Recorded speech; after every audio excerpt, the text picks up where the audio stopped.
Doeg. Kaysa sayangin nyo na naman yan. Hindi naman kamuti gumaglimlim.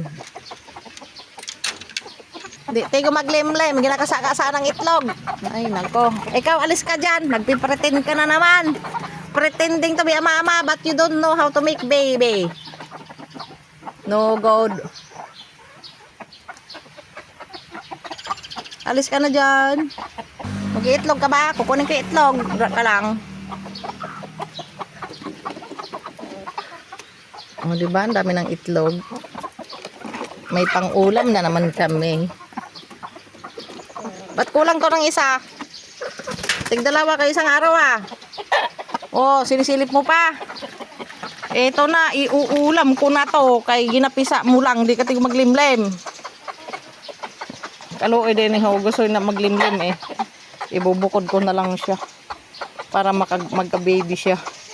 Ginugulo kasi nitong dalawa eh. Magulo ka eh. Hindi ka naman tiga maglimlim eh. Tsaka yun oh. Pasaway. Pang itlog lang kayo. Thank you for watching. May ulam na naman.